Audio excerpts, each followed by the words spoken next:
My name is Emily, a 25-year-old with a life many would envy. My career in marketing had taken off faster than I dared to dream, and I was surrounded by a group of friends who were more like family. But for all my success, my love life was a series of unremarkable dates and fleeting connections. That was until a regular evening turned into something out of a storybook. It was a casual dinner with friends at a new restaurant, Savory Secrets. The place had a buzz about it, a mix of modern chic and cozy comfort. I was there with Sarah, my college roommate turned confidant, and Mike, the friend who always had my back. We were celebrating my latest promotion, and I remember feeling a mix of pride and excitement. "Emily, you seriously need to take a break and enjoy yourself. You've earned it," Sarah said, raising her glass in a toast. Mike chimed in. "Yeah, maybe you'll even meet someone interesting tonight. This place is swarming with potential." I laughed it off, focusing more on the intriguing menu. That's when Mark, the chef, approached our table.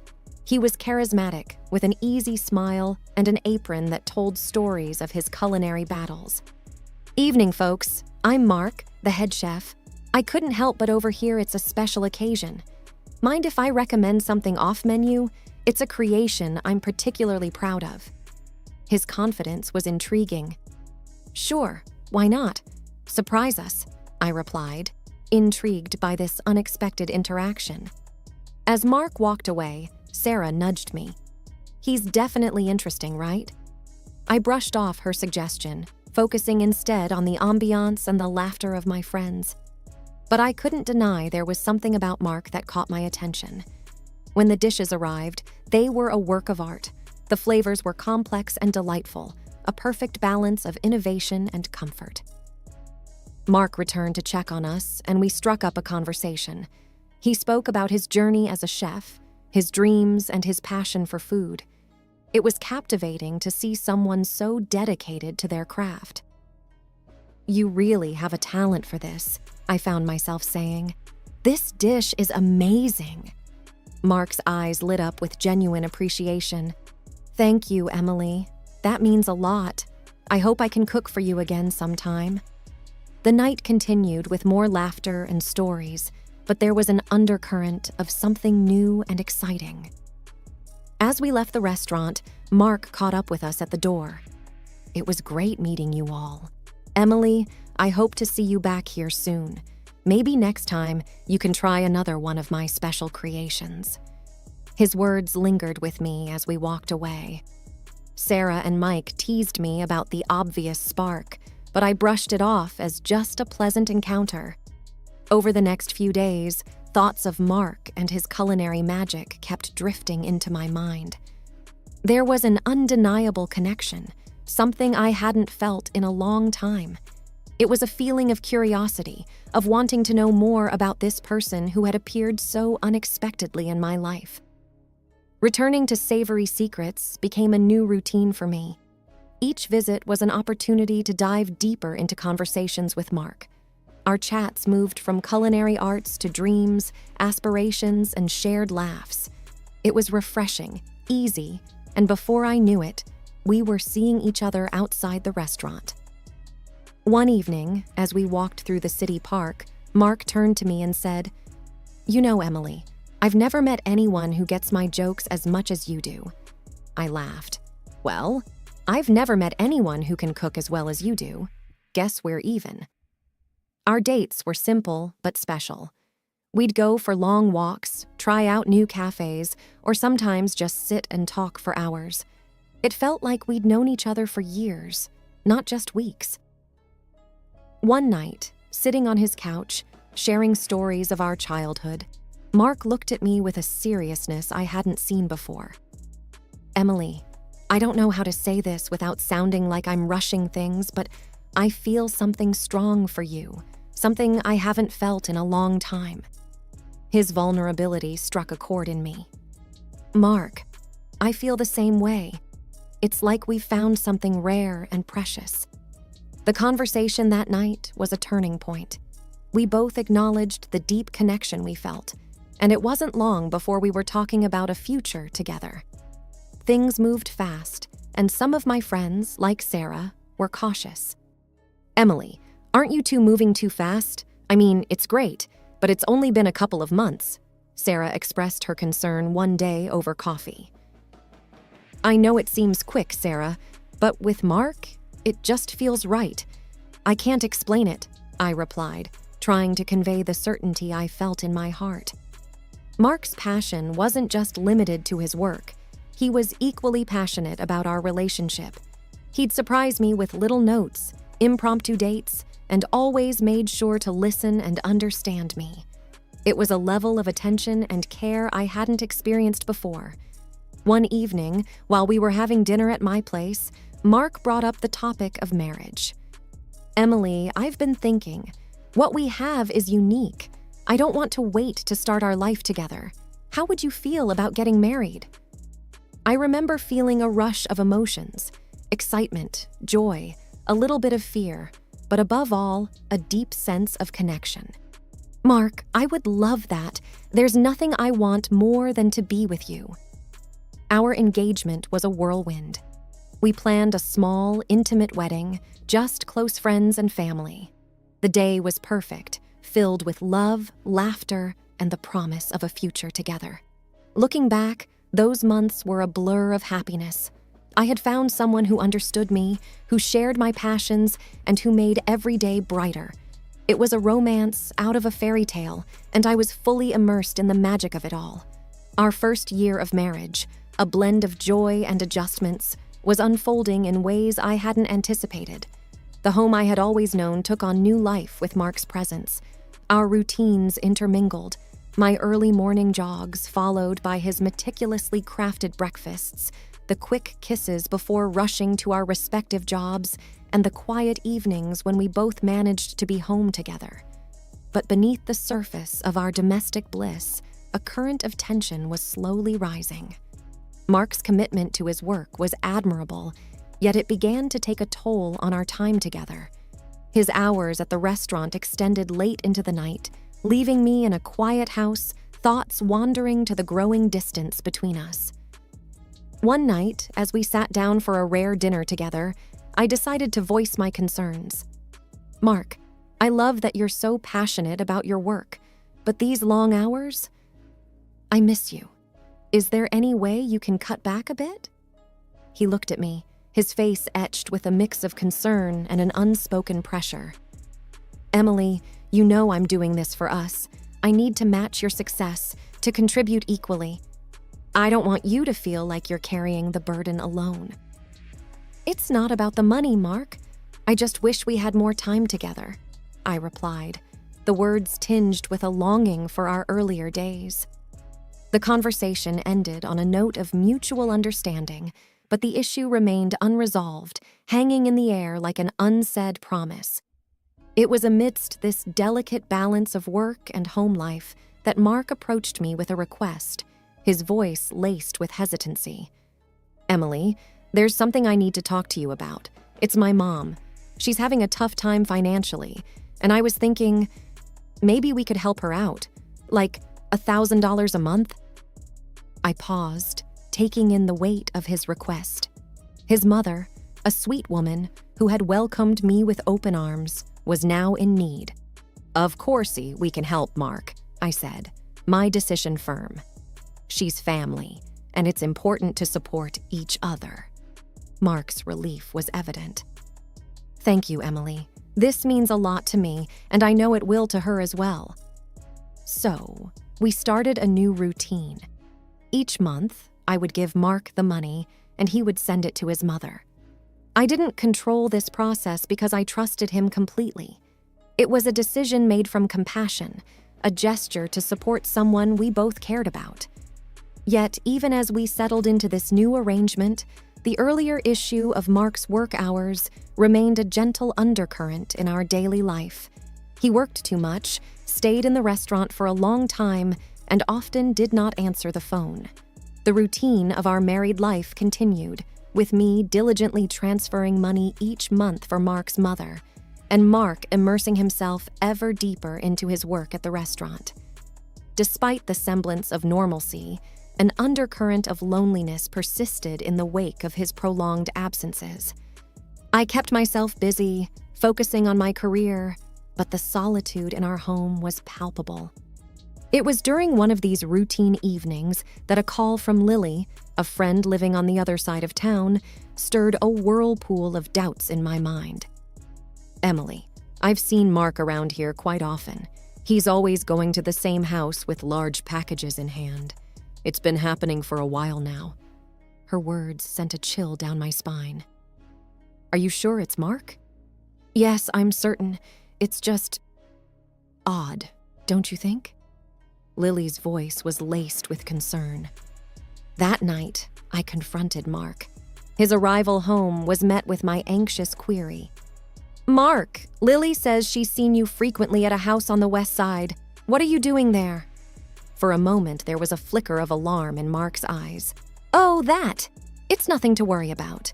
Our restaurant has taken on a community project. We're helping out some elderly and needy people in that area with food and necessities." His explanation seemed plausible, yet something in the back of my mind nagged at me. "But why didn't you tell me about this project?" "It didn't seem important. It's just part of the job," he replied casually, but I could sense a hint of discomfort. Wanting to believe him, yet unable to shake off my doubts, I pressed further. "Can you show me something about this project? It just seems a bit unusual." Mark paused for a moment, then took out his phone. He scrolled through his photos and showed me a picture of himself standing next to an elderly man, both smiling at the camera. "See, this is Mr. Thompson, one of the people we're helping." The photo did bring some reassurance, but the seeds of doubt had already been sown. The smile on Mark's face in the picture seemed genuine, and the elderly man looked like someone who could use the help. Yet, why did I feel like something was still amiss? That night, as I lay in bed, Mark's regular breathing beside me, I couldn't help but feel a mix of relief and lingering suspicion. The photograph had partly allayed my fears, but Lily's words echoed in my mind, and a small part of me still questioned the truth of Mark's explanation. The days following the conversation about the charity work and the photograph Mark showed me slipped by in a haze of half-hearted reassurance. I wanted to believe Mark, to trust in the life we had built together, but the seeds of doubt, once planted, refused to wither away. My uneasy peace was shattered one afternoon by an unexpected delivery. A courier van stopped in front of our house, and a young man rang the doorbell, a large box in his arms. "Package for you," he said, handing me a clipboard. Confused, I looked at the box and then at the delivery note. "There must be some mistake. We didn't order this." He checked the address and the name on the note. "It's all here, correct address, signed off by a Mark. It's baby supplies, diapers, baby food." I felt a chill run down my spine. "Baby supplies?" "Yeah. You sure they're not yours?" he asked, a puzzled look crossing his face. "No, they're not," I replied, my voice barely a whisper. The courier scratched his head. "Well, maybe your husband ordered them for someone else. He orders similar stuff to another address quite often." His words struck me like a lightning bolt. Another address? The same one Lily had mentioned seeing Mark go to with packages? I handed the box back to the courier. "There's been a mix-up. These aren't for us." The courier seemed to sense my distress. "Maybe your husband just got the addresses mixed up." "Happens sometimes." As he drove away, I stood there, rooted to the spot, my mind racing. The coincidence was too glaring, the implications too stark to ignore. I needed answers, and I needed them now. Determined, I went inside, grabbed my keys, and headed straight to my car. The address, the same one Lily had seen Mark visiting, was now my destination. My hands trembled on the steering wheel, each turn bringing me closer to a truth I both dreaded and needed to confront. The drive felt surreal, as if I were moving through a fog of disbelief. How could my life, which seemed so perfect, unravel so quickly? What was waiting for me at that address? I tried to brace myself for what I might find, but deep down, I knew nothing could prepare me for the reality of betrayal. As I neared the address, my heart pounded in my chest. I parked the car, took a deep breath, and stepped out. The house in front of me looked ordinary, yet it held the key to the secrets Mark had been keeping. Standing at the doorstep of the unknown, my heart raced with a mix of fear and determination. The door opened, and a young woman appeared, her eyes curious and a little cautious. She was holding a toddler, no more than a year old. "Can I help you?" she asked, looking at me with a puzzled expression. I took a deep breath, trying to steady my voice. "I'm looking for Mark. Is he here?" Her eyebrows knitted in confusion. "Mark. Yes, he's here. Who are you?" Before I could answer, Mark appeared behind her. The look on his face when he saw me was a mix of shock and fear. "Emily, what are you doing here?" I could barely find my words. The sight of him in this setting felt like a punch to the gut. "I could ask you the same, Mark. What's going on? Who is this woman, and why are you here?" The woman looked from me to Mark, a growing sense of realization dawning on her face. "Mark, who is she?" Mark's voice was shaky. "This is Emily, my wife." The word wife hung in the air, heavy with betrayal. The woman's face turned pale, and she stepped back, her gaze fixed on Mark. "Your wife. You told me you were divorced." I felt the ground beneath me shift. "Divorced? Mark, what is she talking about?" Mark's eyes darted between me and the woman, his usual composure crumbling. "Emily, I can explain. It's not what it looks like." I shook my head, disbelief and anger swirling inside me. "Explain? How can you explain this?" The toddler in the woman's arms began to fuss, sensing the tension. She looked at Mark with a mixture of anger and hurt. "You need to leave, Mark. Now." Mark hesitated, his gaze lingering on the child, then turned to me.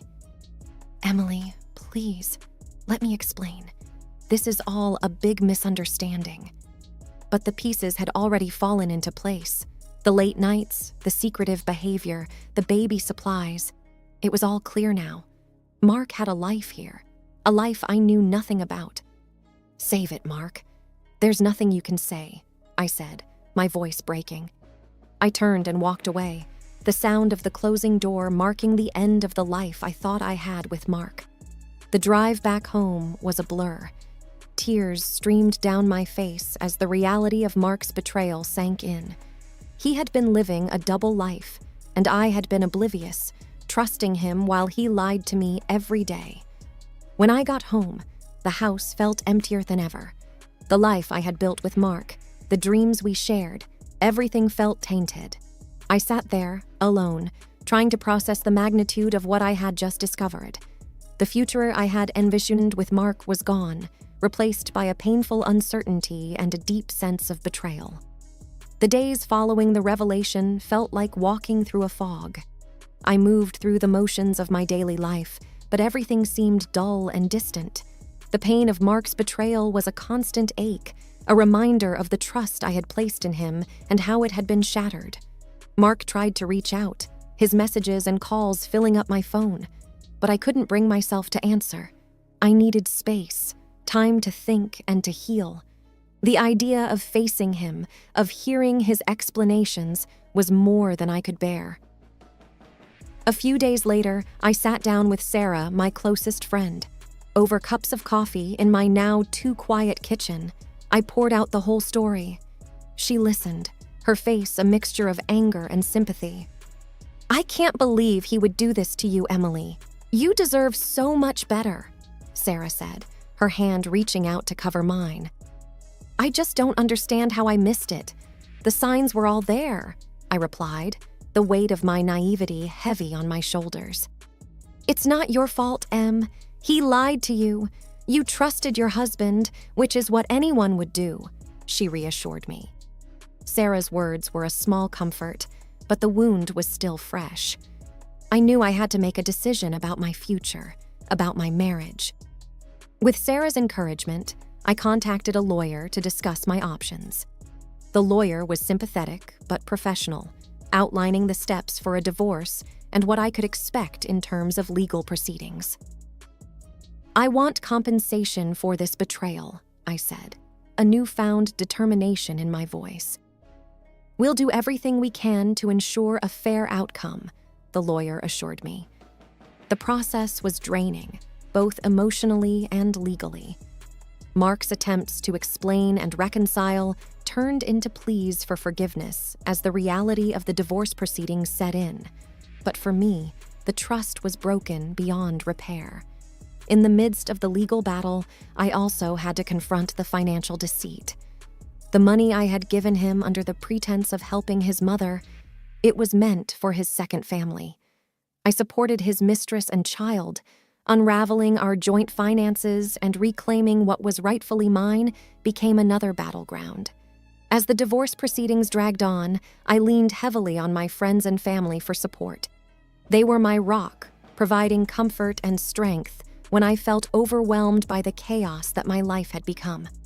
Finally, the day came when the divorce was finalized. It was a bittersweet moment, the end of a chapter in my life that had started with so much promise, but ended in deception. Standing in the now empty house, I realized that this was not just an end, but also a beginning. A chance to rebuild, to find myself again after being lost in the shadow of a relationship built on lies. The journey ahead would be challenging, but I was ready to face it.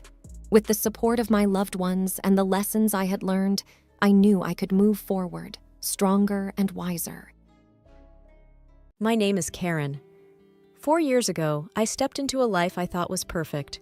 Married at 27 to Michael, a man who promised to carry me in his arms before we even walked down the aisle, I felt like the luckiest woman alive.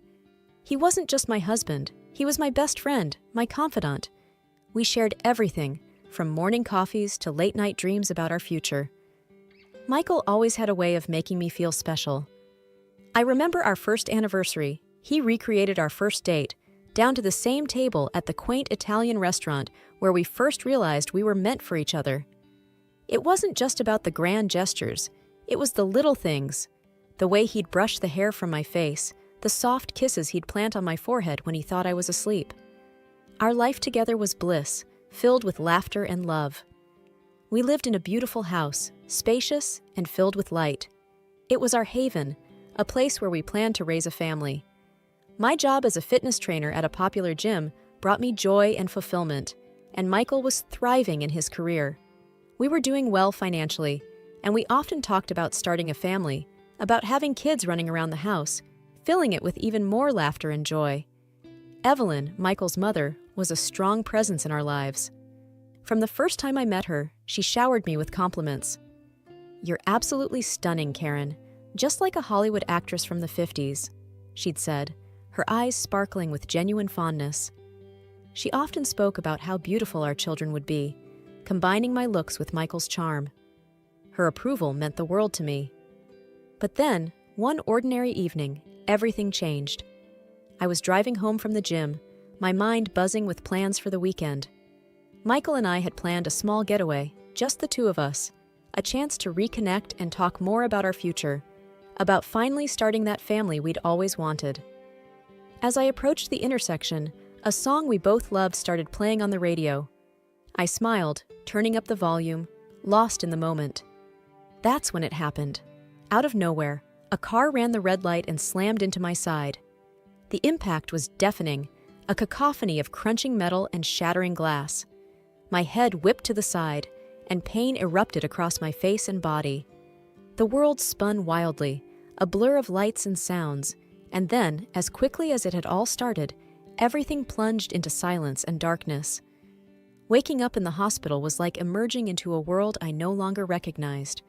My body was a patchwork of aches and bandages. The first few days were a blur of doctors, painkillers, and Michael's face, etched with worry. Michael sat beside me, holding my hand. His voice was gentle, but his eyes couldn't hide his concern. "Hey, how are you feeling?" he asked. I tried to smile, but it hurt. "Like I've been hit by a truck," I joked weakly. He offered a strained smile, but said nothing. The nurses were kind, always checking in, offering comforting words. But their eyes, full of pity, told a story they didn't voice. I knew I was badly hurt, but the extent of it was hidden beneath the bandages that wrapped my face. As days turned into a week, Michael's visits grew shorter, his excuses more frequent. "Work's crazy right now," he'd say, or "Mom needs my help with something." I understood, or at least I tried to, but the silence and the solitude in the hospital room were suffocating. The day came to remove the bandages. I sat in front of a mirror, my heart racing. The nurse, a kind woman named Lisa, offered me an encouraging smile. "Ready?" she asked. I nodded, not trusting my voice. Slowly, she unwrapped the bandages, revealing my reflection bit by bit. The face staring back at me was a stranger's, scarred, distorted, a stark contrast to the woman I used to be. I couldn't hold back the tears. Lisa put a comforting hand on my shoulder. "It's still early days. Healing takes time," she said softly. I barely heard her. My thoughts were consumed by fear. What would Michael think? What would everyone think? I was no longer the woman he married. Michael's next visit was the hardest. He walked in, his usual confident stride faltering as he saw my face. "Hey," he said, his voice barely above a whisper. I looked away, unable to meet his eyes. "It's bad, isn't it?" I asked, my voice trembling. Michael paused, struggling to find the right words. It's not that bad. You're still you." But the way he said it, the way he couldn't quite look at me, spoke volumes. I lay there, feeling a chasm growing between us. The man who had promised to carry me through life seemed lost, unsure of how to bridge the gap that my scars had created. He came out of the hospital room, and I overheard him on the phone. His words, meant to be private, cut through me like a knife. "I don't know, Mom. She became ugly. It's hard to look at her," he said, and there was something like disgust in his voice. I lay in bed, staring at the ceiling, tears streaming down my face. I felt betrayed, not by his words, but by the realization that his love had conditions I was no longer able to meet. I mourned for my lost beauty, for the love I thought was unconditional, and for the future that now seemed like a distant dream. Returning home was supposed to be a relief, a step towards normalcy. But as I crossed the threshold of the house that once symbolized love and warmth, I felt sick because of the suffocating atmosphere of hostility, hidden hints, and disgust. The first few days, Michael was quiet, almost tiptoeing around me. Our conversations were strained, filled with awkward silences. I tried to bridge the gap, to reach out to him, but it felt like talking to a wall. One evening, as I sat on the couch trying to read, Michael walked in. He glanced at me, then quickly looked away. "How was your day?" I asked, hoping to start some kind of conversation. He shrugged, keeping his eyes fixed on the TV.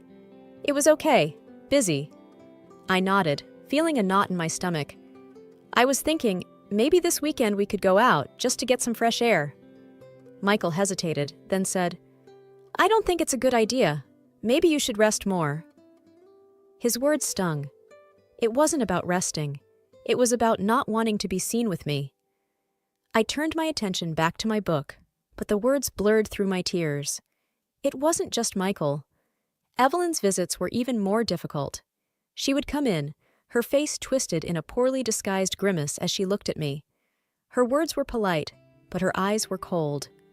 One day, she sat across from me, her gaze wandering everywhere but my face.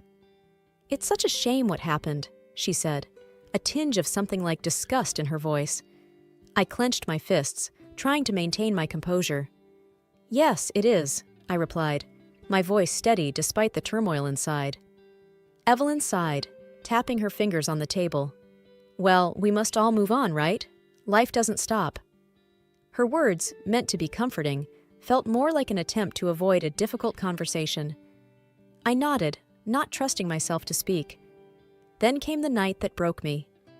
I woke up to the sound of Michael's voice. He was on the phone, his words slurred. Curiosity got the better of me, and I crept closer to the door. "I can't do this anymore, Mom. She's a different person, a monster. I don't even recognize her," he slurred, his voice heavy with drink. I stood there, frozen, as his words echoed in my head. I was the same person, wasn't I? But to him, I was a stranger, a monster, someone he no longer loved or desired. I returned to bed, but sleep eluded me. The darkness of the room felt suffocating, a physical embodiment of the loneliness that had enveloped my life. Lying there, I realized that the home I once cherished no longer existed. It was just a house now, a place where I lived but no longer belonged. The changes in our home were like a slow, creeping fog, gradually obscuring the warmth and love that once filled it. Michael began coming home late, the smell of alcohol clinging to him like a second skin. His eyes, once so full of affection, now often glinted with irritation and something darker. One night, he staggered in, his steps unsteady. I sat up, concerned. "Michael, you're home late. Is everything okay?" He sneered, his words slurred. "Oh, now you care? You spend all day hiding in this house, and now you pretend to care about me?" I flinched, stung by his words. "Michael, you're drunk. Let's talk about this in the morning." He laughed bitterly, a sound that sent shivers down my spine. "What's there to talk about? Look at you. Look at us." I retreated to our room, tears stinging my eyes. The next day, I called Evelyn, hoping for some understanding, some support. "He's drinking a lot, coming home late, and he's mean," I told her, my voice breaking. Evelyn's response was curt, dismissive. "It's normal, dear. Men do these things. He's just stressed, that's all." Her words were like a cold splash of water. I realized then that I was alone in this, that my pain and my struggles were mine to bear. The worst night came without warning. I woke up to bright flashes of light. Blinking away sleep, I saw Michael standing over me with his phone, taking pictures. His face was twisted in a drunken smirk. "What are you doing?" I asked, confusion and fear mingling in my voice. He laughed, a cruel, harsh sound. "I'm sending your photos to Hollywood. Maybe you can star in horror films now, no makeup needed." His words cut through me like a knife. I lay there, frozen, as he continued to snap pictures, each click of the camera shutter a punctuation mark to my humiliation. After he left, I turned my face into the pillow, my body racked with sobs. The tears came in torrents, for the man I had lost, for the love that had turned to cruelty, and for the life that seemed to be slipping through my fingers. Humiliated by Michael's cruel remarks and feeling increasingly alienated, I started wearing a mask at home. It was a plain, white mask, hiding the scars that had become the focus of my existence. It was a small shield against the pain, a barrier between me and the world that had turned so cold. As I adjusted the mask one morning, looking at the blank face staring back at me in the mirror, my phone rang, cutting through the silence of the room. An unknown number flashed on the screen, and with a hesitant hand, I answered. "Hello, is this Mrs. Johnson?" The voice was unfamiliar, cautious yet sincere. "Yes, it's me. Who's this?" I replied, curiosity piqued. "My name is John. I was the father of the young man in your accident," he said, his voice laced with regret. A mix of emotions washed over me. "Oh, I see," I managed to say, my voice barely above a whisper. John paused before continuing. "I can't express how sorry I am for what happened. My son was troubled, and what he did, it was unforgivable. I want to do something to help, to make amends." His words, unexpected and heavy with sorrow, left me momentarily speechless. "How can you help?" I asked, skepticism mingling with a faint spark of hope. "I'd like to meet and discuss it in person. Would that be okay?" John's request was earnest, almost pleading. After a moment of hesitation, I agreed to meet him. Sitting across from John in a cafe, his eyes filled with remorse, I listened as he spoke. "Karen, I want to offer financial support for any surgeries or treatments that might help you," he said, his voice steady but filled with emotion. The offer was both overwhelming and tempting. I need to think about it," I replied, my mind racing with possibilities. I kept the meeting and the offer a secret from Michael and Evelyn. Their reactions, I feared, would only add to my confusion and pain. After days of internal debate, I decided to accept John's offer. I arranged consultations with plastic surgeons, discussing what could be done to help heal my scars. To Michael, I mentioned only that I was going for routine medical treatments. He didn't ask for details, and I didn't volunteer any, his indifference a stark contrast to the storm of emotions raging inside me. On the day of the surgery, as I lay on the operating table, the mask was removed, and for a moment, I faced my scars unflinchingly. Closing my eyes, I allowed myself to dream, to hope for a future where the woman in the mirror would be someone I recognized, someone whole. Weeks turned into months since the surgery, and with each passing day, my face healed, slowly returning to what it once was. But I kept this transformation hidden under my mask, a secret held close to my chest. Michael, lost in his own world, didn't seem to notice or care. The day I returned home from my final follow-up appointment, the mask firmly in place, I braced myself. Michael and Evelyn were there, their expressions clouded with disdain as I walked in. The air was thick with unspoken contempt, a familiar yet unwelcome presence in what used to be our home. Michael's eyes met mine briefly before he looked away, his lips curling into a sneer. "Look at you, hiding behind that mask. Can't even face the world," he muttered. I remained silent, the mask my armor against his words. Without warning, he thrust a stack of papers towards me. They fluttered to the ground, divorce papers, a stark symbol of our failed marriage. "I'm done with this farce," he spat out. "Sign these and let's end it." I felt a cold calm settle over me. Picking up the papers, I signed them without a word, my pen steady, my resolve firmer than ever. Evelyn, standing nearby, scoffed. "Good riddance. We don't need an ugly reminder of your failure in our lives." Her words, meant to wound, barely grazed me. I had grown beyond their reach. With a small smile playing on my lips, I reached up and removed my mask, revealing my face, almost as it was before the accident. The shock on Michael's and Evelyn's faces was a picture I'd remember forever. Michael's eyes widened, his mouth opening and closing like a fish out of water. Evelyn's hand flew to her mouth, her earlier poise crumbling. But how?" Michael stammered, taking a step towards me. I looked at him, my smile growing. "You were too busy wallowing in your own misery to notice me, to see the person you vowed to love in sickness and in health." Michael's face crumbled, his earlier bravado fading. "Please, let's start over. We can forget all this happened." I laughed, not out of joy, but because of the absurdity of his words. "Forget? No, Michael. I won't forget how you treated me, how you made me feel. I'm leaving, but not because you or your mother want me to. I'm leaving for me." I gathered my bag, my signed divorce papers in hand, and walked past them, out of the house that was no longer a home. Their shocked faces were the last image I took with me, a reminder of how far I had come and the new life that awaited me. Starting over wasn't easy, but it was necessary. I moved into a small apartment, a space that was mine alone. It was here, among unpacked boxes and bare walls, that I began to rebuild my life. Returning to work at the fitness center was a big step. The familiar smell of the gym, the sound of weights clinking. It was comforting. My colleagues welcomed me back with open arms, their smiles genuine and warm. "Hey, Karen, you're back.